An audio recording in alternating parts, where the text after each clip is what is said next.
If I had to bet, I'd say that most DMs who burn out do so because they mismanage their preparation in some way.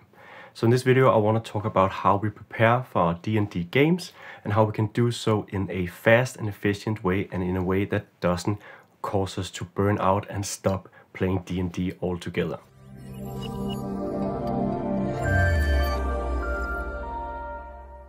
First off, my name is J.A. Valeur with Eventyr Games, the Adamantine best-selling publisher of DM's resources over at the dmsguild.com. And in this video, I want to talk about preparation. Now, preparation is obviously very important to the D&D game. I don't think there's any DM who can get around having to do just a little preparation, but it's also something that can cause huge headaches and is often the most dreaded part of actually running D&D. So the questions I want to answer in this video are: what should you prepare and how much should you prepare? And then I'll also give you a step-by-step outline of how my preparation is set up and something you can maybe take and apply to your own preparation process. I'll also talk about some of the pitfalls of preparation, some of the areas where I see other DMs often get into trouble with the preparation, and where I also personally have had issues in the past. It should be noted that everyone's preparation is different, and while you may not prepare for your games in the same way as me, I still think there'll be a few things in here you can take away and use in your own preparation. And that is, after all, what it's all about: giving each other advice on how we can be the best DMs possible and avoid burning out because of over preparation. And that leads us to the first question that I'd like to answer, which is: what should you prepare? So to answer the question of what should you prepare, let's first take a look at what could you prepare. Now, I generally tend to divide these things into three categories, and those are story, mechanics, and logistics. Story would be everything that is fluffy: the NPCs, the dialogue, the descriptions of locations, the story, the small secrets and cues and hints and stuff like that.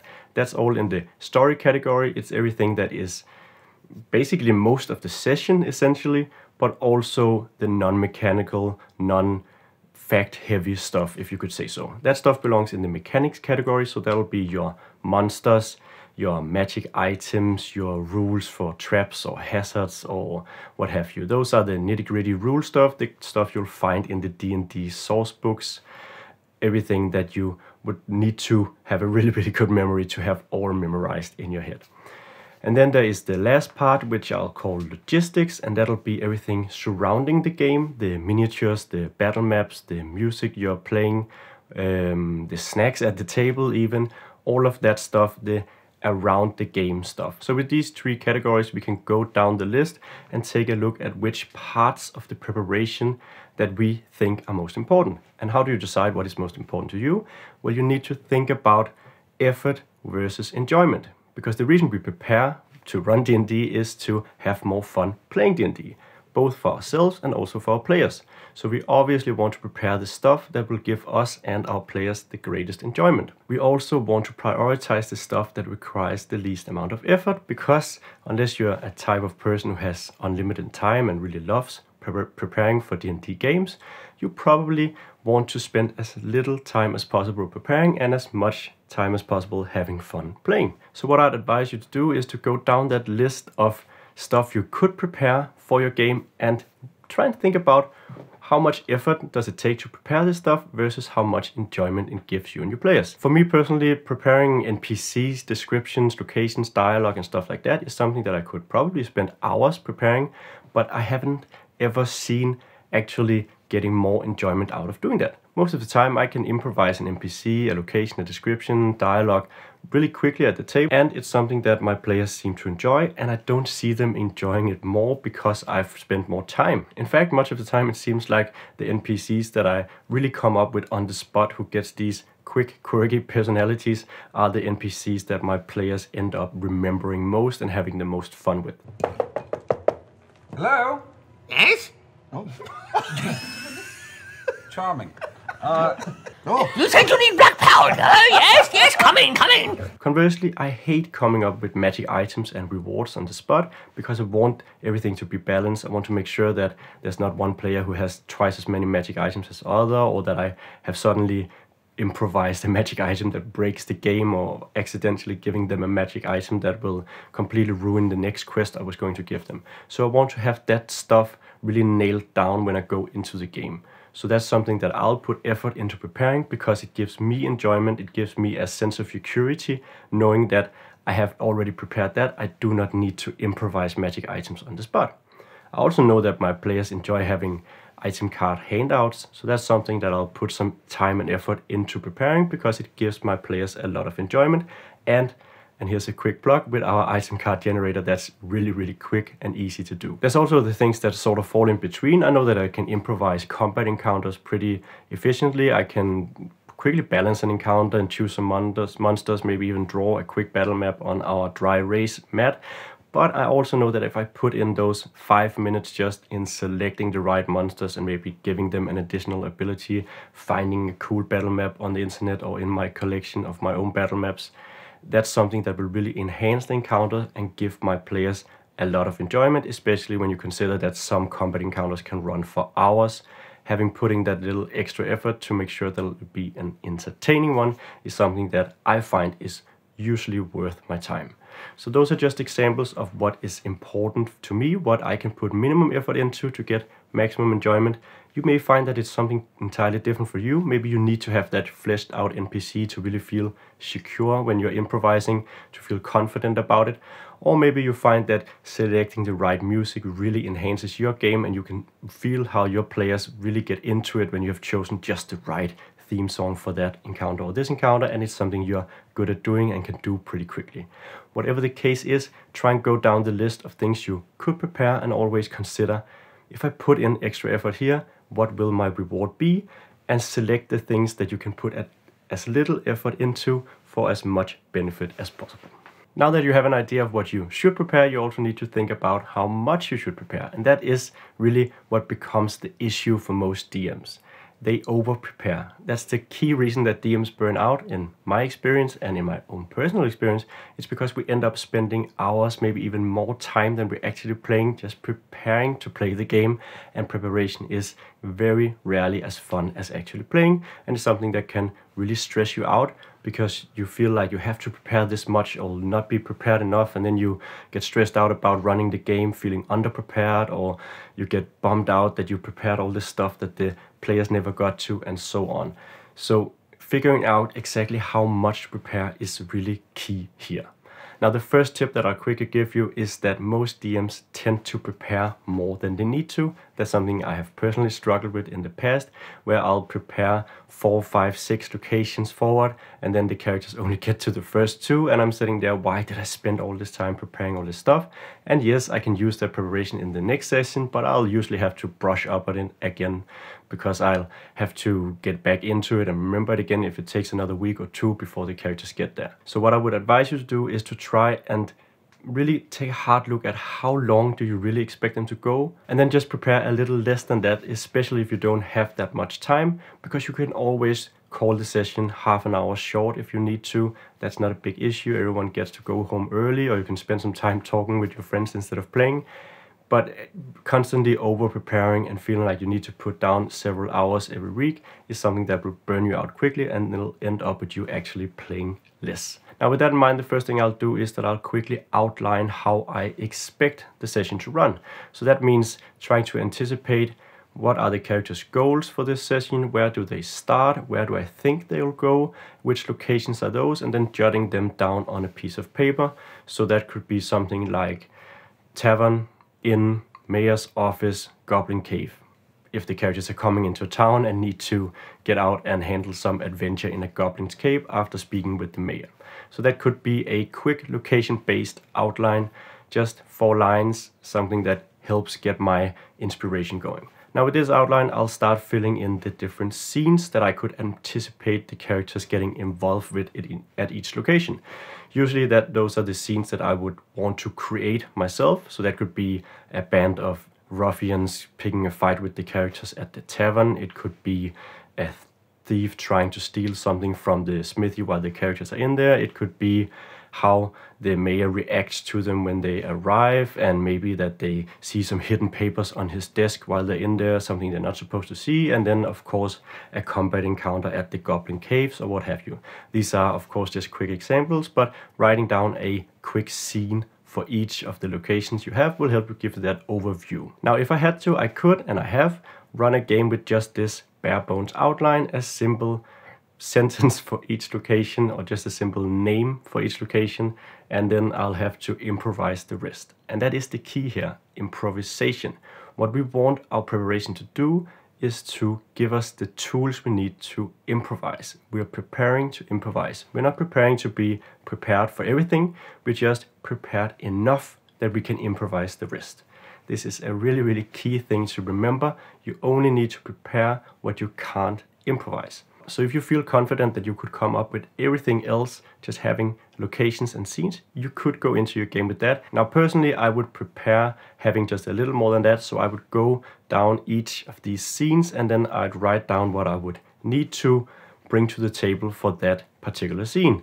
So that would be what map would I maybe want for that scene, or what monster stat block would I use for this encounter, what is the general personality perhaps or name of the mayor, what happens in just a sentence or two of more detail with the thief, just going in and quickly filling in what immediately springs to mind when I'm thinking about the encounters and the scenes. And that gives me, again, just the tools that I need to improvise. Having put it down on paper means I've thought about it, even if it only takes me 30 seconds for each scene, thinking about what would that scene entail. Having thought about it for 30 seconds means that I don't have to take those 30 seconds while I'm running the game, while I'm sitting there in a high stress situation, feeling like the players are just waiting for me. I'd much rather have spent those 30 seconds before the game. Now, I realize that most DMs, especially if you're a newer DM, you wouldn't probably feel comfortable running a session just based off a few notes. And I also personally feel that my sessions run better if I just spend a little more time preparing for them. And that brings us to the next step, which I like to call prioritized preparation. And that's where we take these cut and dry priorities we made earlier and apply them to the session outline that we have in front of us. And that means taking a look at each of the scenes, what they entail, and then prioritizing what we want to improvise, not chronologically. We're not going down and developing the first scene a lot and then the second scene and then third. We're going down the list and then we're picking out the parts that we think we would get the most enjoyment out of putting a little extra effort into. So for my example, that would be figuring out that magic item that the characters will find in the Goblin Cave. What is that item supposed to be? Should I create an item card for it? Just quickly print that out, get it ready for the players, because I know that's something that will bring a lot of enjoyment to the players. It'll save me some stress because I don't have to improvise a magic item on the fly, and it's something I can do reasonably quickly.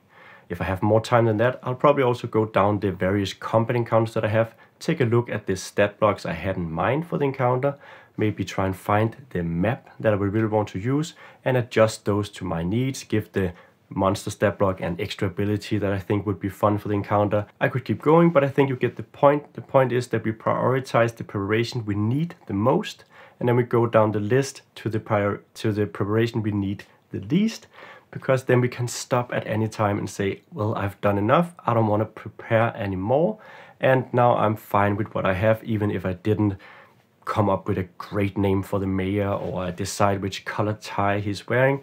Maybe that's not important if I don't feel like doing it. And that's another thing I would recommend, and that is trying to also valuing your own time. It used to be that I could spend more time preparing than I was actually playing, and when I burned out eventually and had to take a break for DMing and then come back, I decided that I wouldn't spend more than 30 minutes preparing for my weekly D&D game unless I wanted to. If I want to, I'll spend more time, but if I don't want to, if I don't feel like it, I'll give it 30 minutes. I owe it that much at least. It's something I can manage, because I'd rather run shorter sessions or sessions that are 80% as fun as they possibly could be, then I'd be stressed out and run no D&D at all because I simply can't tolerate it anymore. But if you do have the time and the will to do some extra preparation, it's about finding those things that give high enjoyment, but are maybe also high effort that you would otherwise skip if you had to. For me, that'll be something like having a very cool trap at the Goblin Caves or a terrain hazard that is really interesting, because those are mechanical concepts and riddles and puzzles and traps and stuff like that can take a lot of time to develop and prepare for, but they can also be hugely enjoyable for the players. So if I can't put the time into doing them right, I probably won't do them at all, or I'll do something really simple. But if I do have the time, I want to put in that extra effort because I know it's something my players will really enjoy. So to quickly summarize my points here, preparation is about prioritization of your effort versus you and your players' enjoyment. Figure out what makes your game fun without being a lot of work for you, and really prioritize getting those things right. Create an outline, a brief keyword for each encounter, NPC, location that you're using, so you have something to improvise off on, and then flesh out the parts that you feel gives you more enjoyment and makes you feel more confident in your DM by fleshing out, and deprioritize the rest. Now, it's obviously never as simple as that, so I also want to talk about some of the pitfalls you maybe run into. One of them is world building. This is something that I see a lot of DMs over prioritizing and to the detriment of the rest of the game. Usually the players won't notice if you spend 8 hours fleshing out the world's history and the king's lineage and all of that stuff. Most of the time they won't really notice, and they probably won't even care that much. That's something you maybe care a lot about, and that's great, but it's not what you really need to be spending your time on first. And I'm speaking generally here, it may be different in your game, but in my experience, what I want to do first is have a brief outline of the story and the world, and have that just fleshed out in small detail, nothing complicated, nothing complex, and then I'll prepare for the actual session, the encounters, the scenes, the NPCs that matter, and if I have time, if I want to, I can think about the world building while I'm in the shower or I'm driving to work. I can write down a few notes here and there, but it's not the stuff that I'll sit down and spend 2 hours on first before I get to the actual meat and potatoes of the session itself. Another pitfall, of course, is the unexpected stuff. Who hasn't tried preparing for a whole session and then the characters go ahead and do something completely different and you're left there just not knowing what to do? The key here is, of course, to expect the unexpected. How do you do that? It's obviously a paradox in itself. What I usually do is that I'll go down, if I have time, for each scene that I'm preparing, and I'll think about how could my players mess up this scene. If I know that my players have a lot of trouble dealing with NPCs with authority, spoiler alert, they do, and maybe want to pick a fight with Mordenkainen even though they're supposed to sort of pay him for his services, then I'll think about how would Mordenkainen react to that, maybe write down a single note or just have thought about that, giving those 30 seconds, 1 minute of thought before it happens, so I know that he'll intervene somehow, this will happen if they do that. And that's something I'll quickly do for each scene that I'm preparing, just trying to think about how could my players mess this up and how would I react if that happens. You don't need to write a lot here, you don't need to over prepare this, just think about it really quickly so you can do something, you can improvise on the spot if and when it happens. The key here is you can't be prepared for everything, but you can at least be more prepared to improvise. And remember, it's not a crime to ask for a break or tell the players that you'll quickly need to take a look at some things. Can we get back in 20 minutes and you'll be ready to run the next part of the session. Alright, so that's my take on preparing for your D&D game. If you found it helpful and would want to see more videos like this, you can like and subscribe. If you have any comments or suggestions or stuff that you do in your own games that you think would work for others as well, please also leave those in the comments down below. Beyond that, there's not a whole lot left to say, except thank you for watching, and I hope that I'll see you in the next video.